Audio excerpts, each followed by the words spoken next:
Então, mencionamos agora há pouco que há duas formas de apurar o fluxo de caixa da empresa. Uma, através da efetividade nos pagamentos. Então, a gente vai apurar essa informação através dos efetivos recebimentos dos clientes, dos efetivos pagamentos a fornecedores, a funcionários, juros, tributos, e a gente vai apurar essa informação com base nos dados que nós tivemos nas demonstrações contábeis, no balanço patrimonial e na DRE.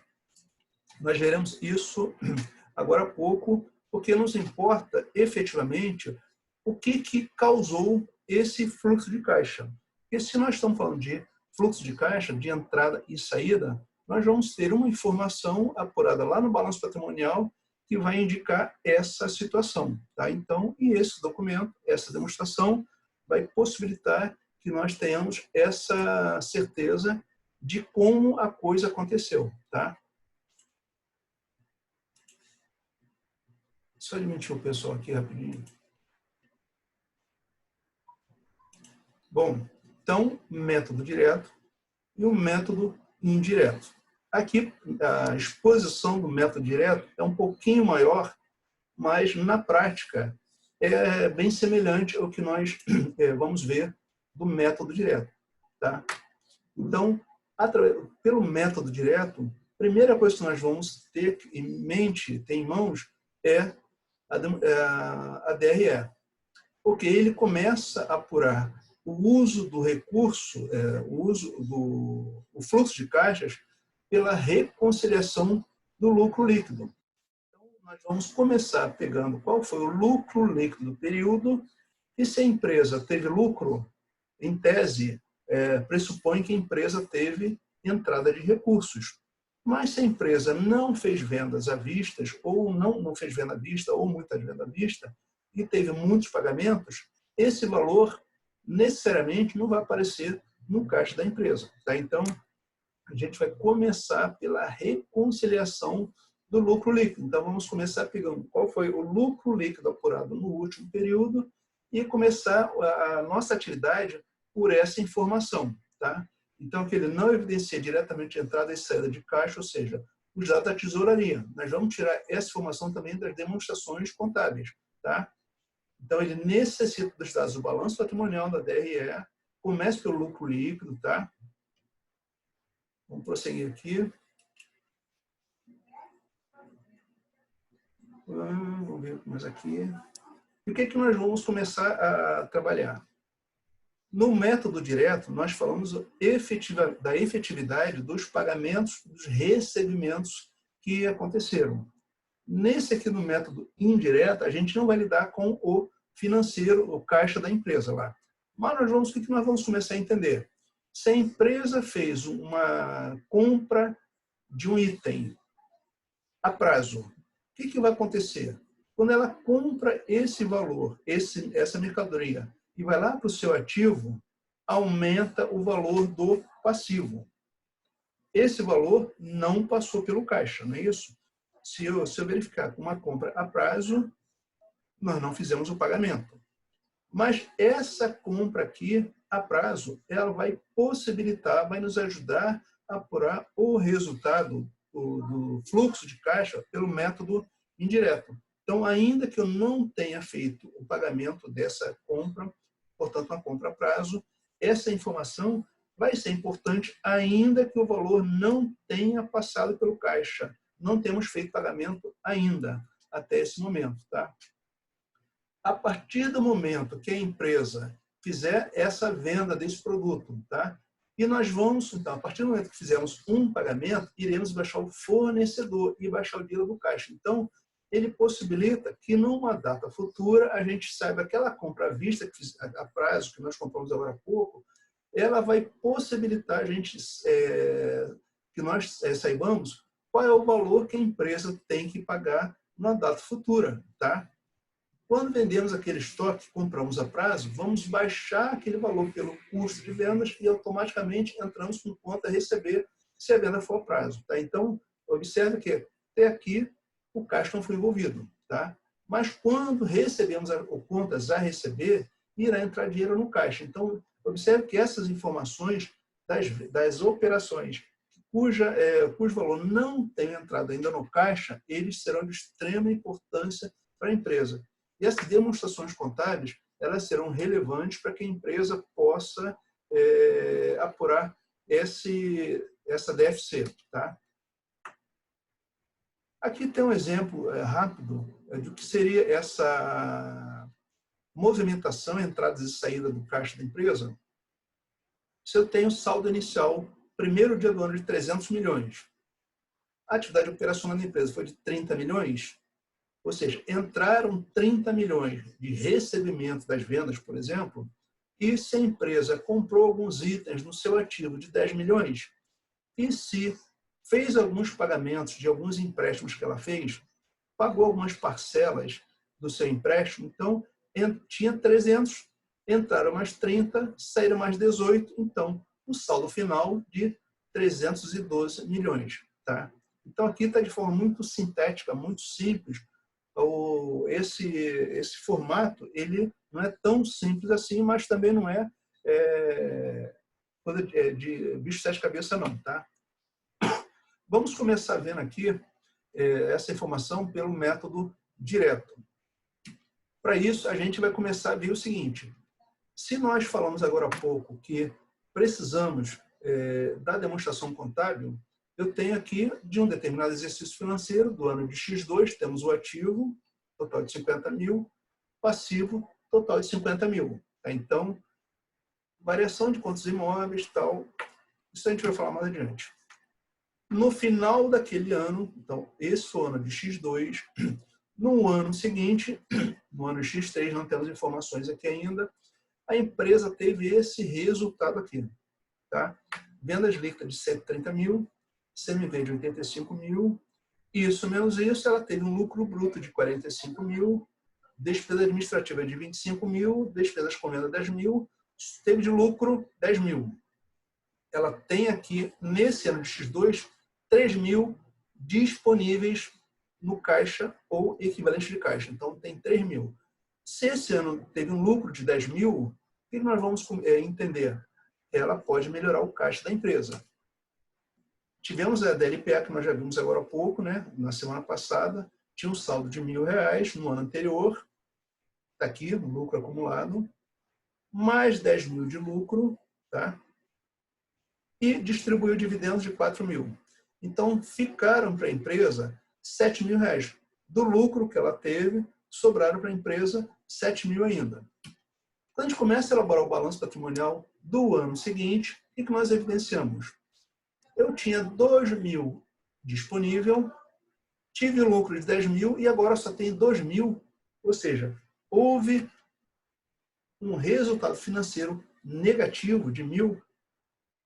Nós começamos a pensar, se eu tenho lucro, pressupõe que o meu resultado financeiro seja positivo. Então, parece um paradoxo. Aí, nosso amiguinho volta aqui, de novo aqui, em dúvida, não entendendo. Como que eu tenho lucro e há uma redução do meu disponível? Eu tenho um resultado financeiro negativo, não foi prejuízo, tá? Ela teve lucro. Mas o resultado financeiro, ou seja, a disponibilidade dela, se mostrou menor. Tá? Então, esse documento, a DFC, ele tem como objetivo identificar qual foi o fluxo de caixa, ou seja, como surgiu o dinheiro da empresa, como que ela fez os pagamentos nesse período. Então, esse documento objetiva essa situação, nos certificarmos de que o que foi feito, como surgiu esse valor e por que razão houve essa redução do financeiro disponível na empresa. A gente está aqui tranquilo?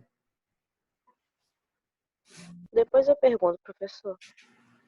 Não, até aqui. Segue aí, professor. Até aqui está tranquilo, então? Até aqui não fizemos. Aqui a única situação é que nós estamos evidenciando que teve lucro e o caixa dela diminuiu. Tinha 3 mil no ano, no ano seguinte só tinha 2. Tá? Então, aqui são rotinas normais da empresa e o que nós precisamos somente evidenciar para os nossos interessados na informação da nossa empresa, por que que isso aconteceu. aqui nós vimos que provavelmente teve mais saída que entrada de dinheiro. Tá? Então, aqui houve uma redução de R$ 1.000 no disponível da empresa. Tá? Então, vamos prosseguir aqui. Bom, vamos falar do método direto. Tá? Primeiro método direto. Então, nós vimos agora há pouco que a gente precisa trabalhar com o balanço patrimonial e a DRE. Tá? E, por vezes, a DMPL também. Por que nós vamos precisar trabalhar com essas demonstrações contábeis? Porque nós vamos ter que comparar resultados. Tá? Como que eu comparo resultados? Eu vou verificar qual é a situação em um ano e qual a situação no ano seguinte. Tá? Então, aqui eu tenho balanço patrimonial de X2 e balanço patrimonial de X... Aqui, tá. Balanço e saldo inicial de X2 e saldo final de X2. Tá? Então, com base nessas informações, nós começaremos a ter como apurar quanto que nós recebemos do cliente daquela empresa. Tá? Por exemplo, aqui nós estamos vendo que no início do ano ela tinha 16 mil a receber de cliente. E no final ela tinha 18 mil. Mas se a empresa fez vendas durante o ano de X3 de 130 mil, o saldo inicial mais o que ela vendeu totalizariam 146 mil reais, não é isso? Se ela tinha no início do ano 16 mil a receber e durante o ano vendeu 130 mil, ela teria a receber ao longo do ano 146 mil reais. Tranquilo, gente, daqui? Sim. Mas se no final do ano o saldo de cliente a receber era só de 18 mil, o que nós podemos entender? Ela tinha isso, mais isso, 146 mil.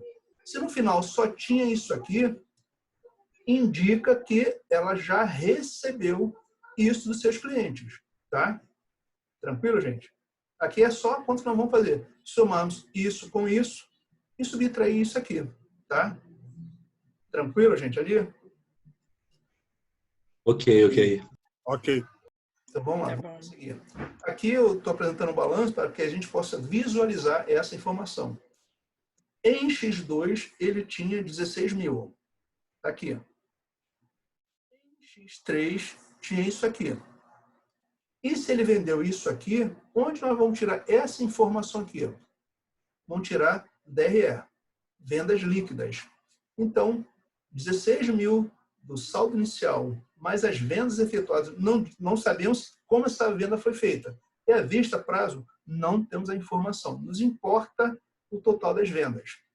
Isso mais isso, menos o saldo final de 2003, do ano 2x03, indica que a empresa recebeu do seu cliente 128 mil. Tá? Então, efetivamente, entraram no caixa da empresa. Não olhamos o caixa da empresa, olhamos só saldo de contas. Tá? Elas vão evidenciar essa movimentação da empresa. Então, aqui está evidenciando que isso aqui pode ser duplicatas a receber. É uma possibilidade. Tá? Então, esse valor que ficou aqui pode ser de valor de duplicatas a receber, vendas a prazo. Calcular o segundo passo. Professor, Oi. Por isso que está negativo esse valor de 18 mil? Aqui é só para nós evidenciarmos. O negativo aqui é porque se nós pensarmos da seguinte forma. Eu tinha no início do ano 16 mil. Uhum. Temos mais 130 mil. Então, eu teria 146 mil até aqui, ao longo do ano. Se eu ainda não recebi 18 mil, porque ele está aqui, ó, cliente, valor a receber. Então, eu vou deduzir do valor que eu tinha a receber naquele ano ali. Tá? Então, entendi. Isso aqui é positivo. Tá? Mas nessa conta ele se torna subtrativo, porque é negativo aqui, porque ele vai indicar um valor ainda não recebido, que não se realizou, que não entrou no caixa da empresa. Entendi. Os 16 ficou positivo, que era do ano anterior, então entrou esse ano, né? Esse 16 nós somamos com as vendas que nós fizemos durante o ano. Tá? Os dois valores são positivos. Tá? Uhum. Possamos chegar a essa informação aqui, eu preciso deduzir dessa soma aqui o valor ainda não recebido, só por isso, mas é um valor positivo para a empresa, tá? Uhum. Tá. É que eu Então, fiquei nessa dúvida. não, é ótimo. Qualquer dúvida, perguntem mesmo, tá? Porque às vezes uma dúvida possa parecer simples, ela possa atrapalhar o entendimento de tudo que nós estamos falando aqui. Tá bom. Já calculamos o recebimento. Aqui estamos vendo, nós não fomos lá no caixa para olhar, somar todos os recebimentos do caixa. Nós estamos fazendo pelas demonstrações contábeis.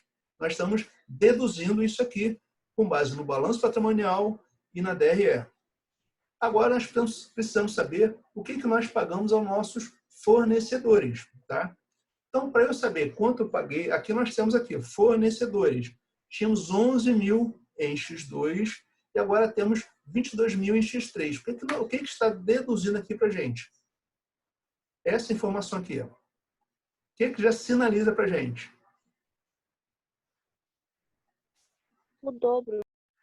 Então, o dobro significa o quê? Se é fornecedor, indica que nós compramos, estamos devendo mais ao nosso fornecedor, que nós fizemos comprar, não é isso? Então, nós fizemos mais compras com o nosso fornecedor que tínhamos no ano anterior, tá? Aí, por coincidência, aqui houve, foi o dobro do valor, tá? Mas não era nessa questão, mas só para indicar que aqui, daqui para cá, teve aumento do valor e aumento de fornecedor indica que houve novas compras, tá? Então, agora, quanto foi que nós pagamos? Se aqui aumentou, está indicando que eu nada paguei ao nosso fornecedor. Durante o ano, eu não paguei nada ao fornecedor, porque eu tinha 11, agora temos 22 mil, eu não fiz nenhum pagamento ao fornecedor. Nós temos como saber com base nessas demonstrações contábeis. Tá? De que maneira? Primeiro, temos que calcular o valor das compras. Tá? E como que vamos fazer isso? Tínhamos 14 mil de mercadorias.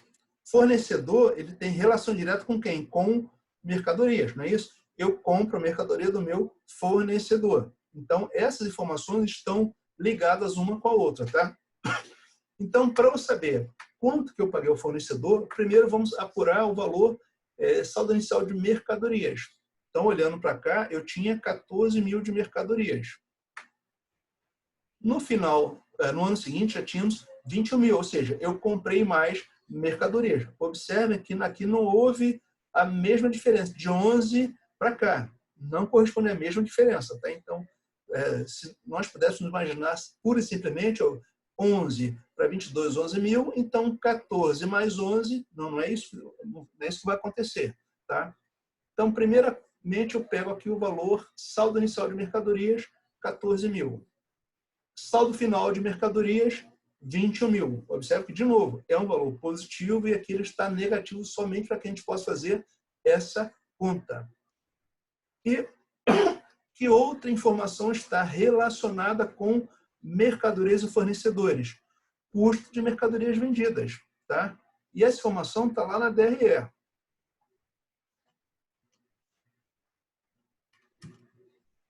Só um minutinho. Aqui eu apresentei a DRE novamente para vocês aqui. Então, esse 85 mil, tiramos aqui da DRE. 85 mil. E o CMV corresponde ao custo da mercadoria que nós vendemos. Portanto, é o valor que nós pagamos ao nosso fornecedor. Tá? Tranquilo, gente? Por que nós estamos utilizando aqui a DRE? Porque é o custo da mercadoria vendida e essa mercadoria ela saiu do nosso estoque. E o nosso estoque ele foi comprado do fornecedor. Tá? Então, daí, nós temos aqui o valor do CMV, então, transportamos o valor para cá. Isso, mais um valor. Eu comprei durante o período, não sabemos quanto. Tá? E no final do período, eu ainda tenho, sobrou 21, eu tendo gastado 85 mil de custo da mercadoria vendida, eu preciso saber quanto que eu tenho de compras. Tá? Então, lembra que nós vimos aquela apuração do valor do estoque do CMV de forma simplificada? CMV, estoque inicial, mais compra menos estoque final. Lembra que vimos essa forma ainda em sala de aula? Então, essa forma vai nos ajudar a apurar essa informação aqui. Tá? Então, eu substituo os valores na fórmula. 85 mil no CMV, estoque inicial 14 mil, 21 mil é o estoque final. Eu quero apurar o valor das compras. Tá? Feito isso, então a gente vai jogar esse valor da incógnita, que não sabemos ainda qual é, para o lado de cá, ele vira negativo. Esse valor do CMV passa para o outro lado da fórmula com um valor negativo, esse continua sendo positivo, esse continua sendo negativo. Só que a gente não pode ter esse valor da incógnita negativo. Então, a gente vai multiplicar tudo por -1 para poder transformar esse valor aqui em positivo. Então, esse valor vira positivo, esse aqui vai virar negativo e esse aqui vai virar positivo. Feito isso, a gente tem informação de que compras no período equivaleram a R$ 92.000. Tá? Então, se eu pegar agora 14.000, somar com 92.000, vai dar 106.000. Se desses 106.000 eu tirar o que ficou aqui, eu encontro de novo 85.000. Tá? Então, desta maneira aqui, com essa fórmula simples, a gente vai achar o valor das compras do período. Tá, gente? Com isso, se eu tinha fornecedores, saldo de 11.000, fizemos novas compras de 92.000, mas ainda devemos a ele 22.000, então pressupõe que nós tenhamos pago a ele efetivamente R$ 81.000. Tá? Gente, aqui envolveu mais informações. Tranquilo até aqui?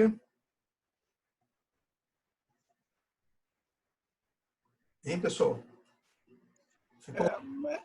Mais ou menos. Estou ouvindo, professor. Eu acho que eu só vou assimilar depois que eu praticar. Não, vamos ter oportunidade de ser, com toda certeza. Mas os demais é isso. Tranquilo, podemos avançar. Bom, então vamos lá. Feito isso, aqui nós temos a informação do cálculo, né? Então, da mesma forma que fizemos com o Venda, raciocinamos. Então, aqui nós vamos entender, nós vamos deduzir que nós pagamos a ele esse valor aqui, tá? Então, esse valor restante ainda não saiu do caixa. Terceiro passo, como não há despesa de depreciação, nem conta a pagar no passivo, por conta de despesa registrada, temos que levar em conta a figura da despesa antecipada no ativo. Saldo inicial da despesa antecipada. No início do ano, tinha R$ 2.000 de despesa antecipada. Esse valor, ele figura lá no ativo da empresa, por que razão? Ele corresponde à despesa que a empresa pagou, entretanto, essa despesa é antecipada. Então, chegamos a comentar isso em sala de aula, que quando a empresa ela faz um pagamento ao seu fornecedor e o fornecedor não entrega o produto, a mercadoria, ou não presta o serviço ainda, é uma situação de que a gente vai classificar, registrar como despesa antecipada, registrar no ativo da empresa, e esse valor é um direito que a empresa tem. Por que razão? Ela entregou dinheiro ao seu fornecedor sem que tenha recebido o produto ou o serviço. Então, na verdade, nesse momento, até esse momento, quem deve alguma coisa a alguém é o fornecedor, tá? Então, esse dinheiro fica registrado no ativo da empresa sob a denominação de conta de despesa antecipada, que corresponde a uma despesa que ainda não se realizou, mas que o dinheiro já saiu do caixa da empresa, tá? Então, nesse momento, ela tinha R$ 2.000 a título de despesa antecipada. Durante o ano de X3, pagou 35.000 de despesas totais e no final daquele exercício só tinha 1.000 de despesa antecipada, tá? Então, tinha esse valor positivo aqui, 2.000. Saíram 35.000 e só sobraram isso aqui, então pressupõe que efetivamente pagou despesas de R$ 34.000 naquele período, tá?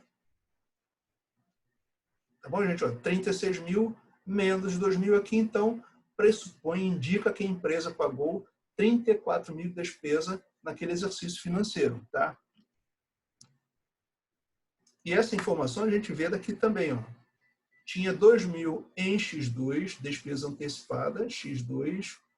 No final do ano, tinha só 1.000 de despesa antecipada, por essa razão que ele vem aqui. Então, sempre que a gente nos reportarmos ao saldo final, sempre vai ficar com valor negativo aqui, para que a gente possa apurar essa conta aqui, tá, gente?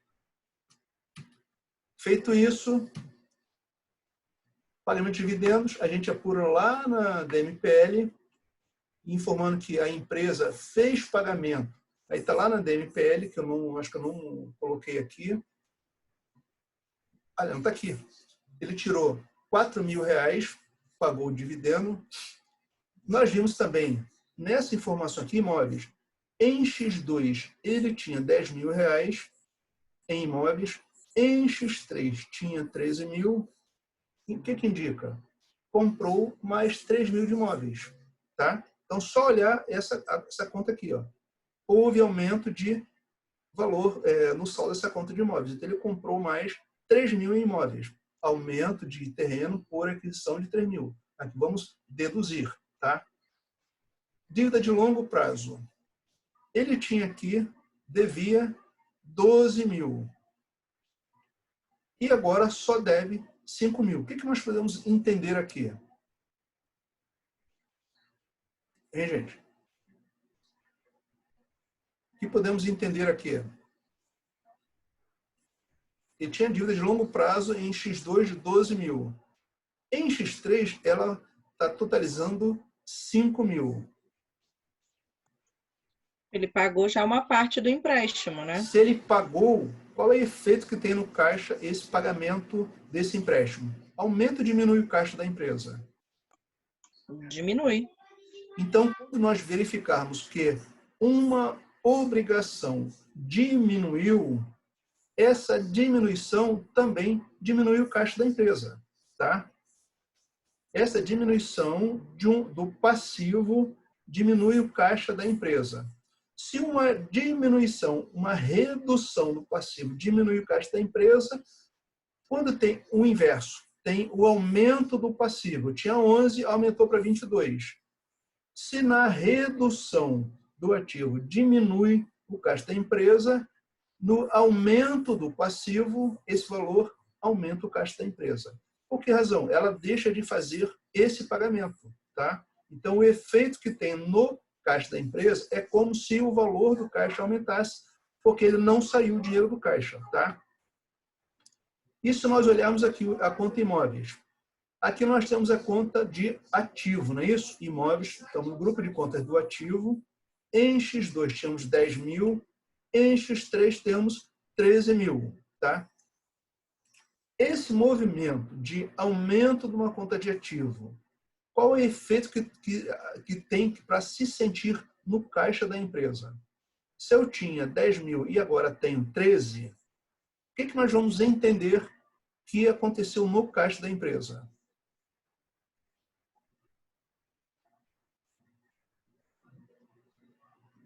Hein, gente? O que acontece no caixa da empresa? Ela tinha 10 e agora tem 13.000 em imóveis. Teve gasto. Sim, o gasto. Mas qual é o efeito que tem no caixa da empresa? Aumenta o saldo do caixa? Diminui o saldo do caixa? Diminui? Então, nós vimos que se um passivo diminui, o valor do caixa diminui. Se o passivo aumenta o valor do caixa. Se um ativo aumenta, ativo aumentou, o que aconteceu com o caixa? Caixa diminuiu. Não é isso? Ativo aumentou, diminui o saldo do caixa. E se o ativo diminui? Se o ativo diminui, o que acontece com o caixa? Eu tinha, aqui o valor tá maior, tá? Mas e se aqui houve inversão? Vamos inverter esse valor aqui de baixo. Eu tinha 10.000 em X3 de imóveis e agora tenho 13, tá? Aliás, eu tinha 13 em X2, em X3 temos 10. Então, se fosse o inverso aqui, o que teria acontecido com o saldo do caixa da empresa? Se houvesse inversão de valores aqui, eu tinha 13 em imóveis e agora só tenho 10. Aumentado. Não entendi. A questão é que ele tinha 13 de imóveis, então vendeu e o caixa aumentou, será? Exatamente. Então, quando houver aumento do ativo, como esse exemplo aqui, o caixa diminui. Então, todo o valor de aumento no ativo, há redução na conta caixa. Toda vez que houver redução de uma conta do ativo, o efeito no caixa é de aumento. Tá? Então, vimos esse movimento. É importante para a gente fazer a nossa DFC. Tá? Temos em mente esse movimento, esse efeito que tem no caixa da empresa. Quando há aumento do ativo, o caixa diminui, que vamos entender que para o ativo aumentar, tivemos que desembolsar recurso do nosso caixa.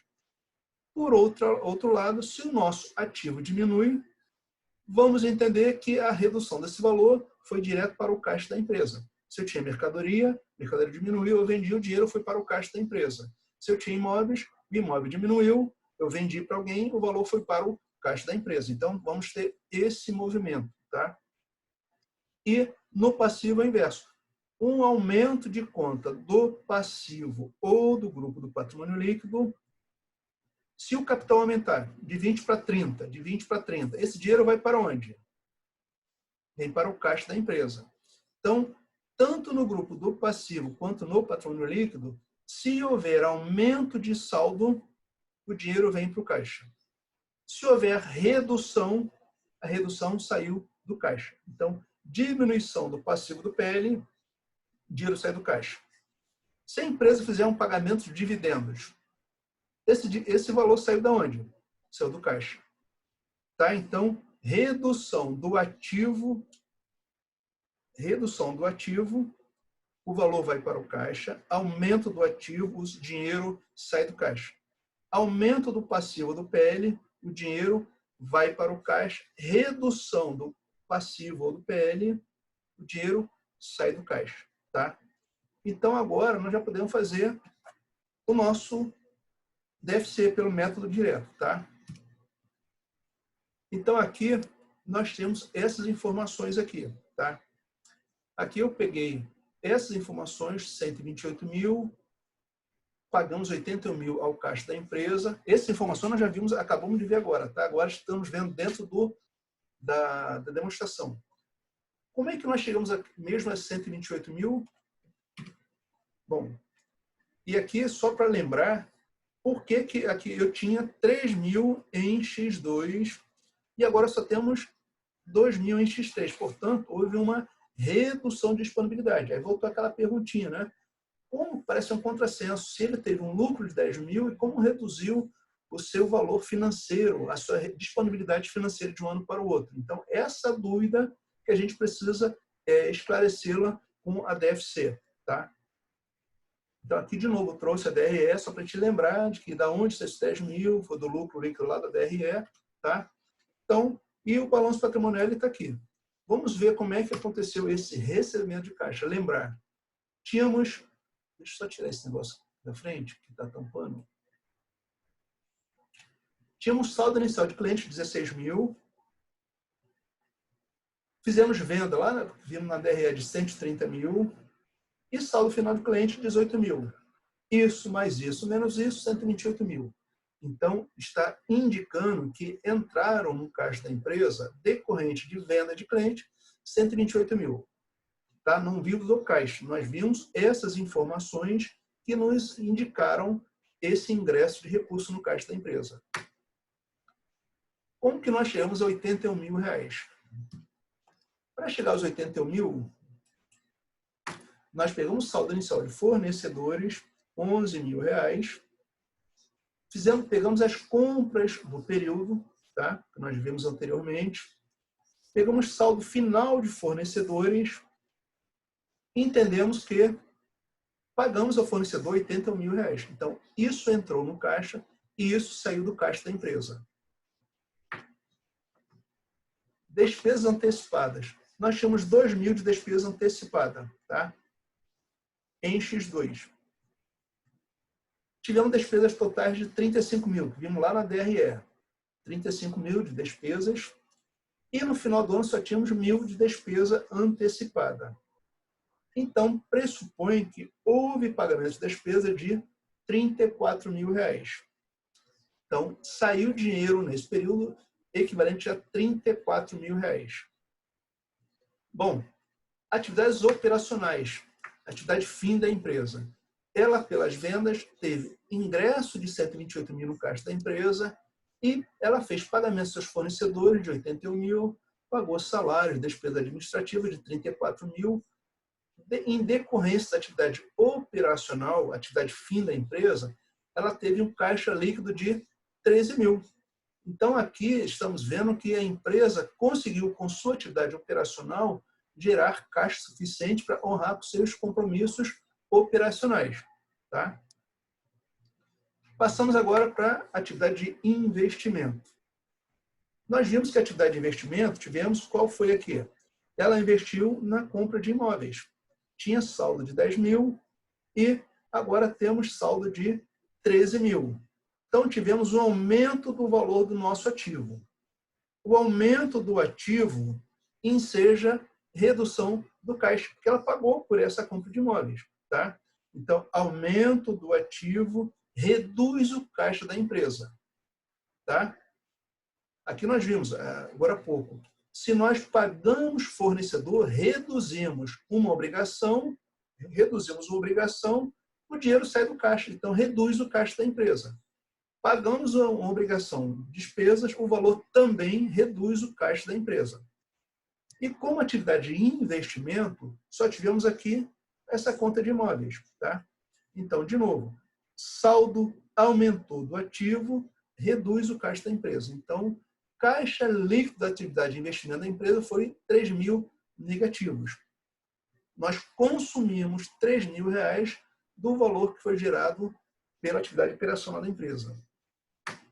Atividade de financiamento. Financiamento são aqueles valores que nós vimos no início, são os decorrentes dos recursos, aportes dos sócios, do capital, ou ele entra com novos aportes, aumento do valor do capital social, compra de ações, venda de ações, pagamento de dividendos, ou recebimento de dividendos. Tá? Então, quando a empresa fizer o pagamento de dividendos a alguém, esse valor ele vai sair, é considerado uma atividade de financiamento. Tá? Então, todos aqueles valores, pagamento de empréstimo de longo prazo. Então, aqui, por exemplo, pagamento de dividendos. Quem é que recebe dividendos? E aí, pessoal, quem que recebe dividendos? A quem a empresa paga dividendos? Os sócios? Aos sócios. E ele, para se tornar sócio, o que ele faz?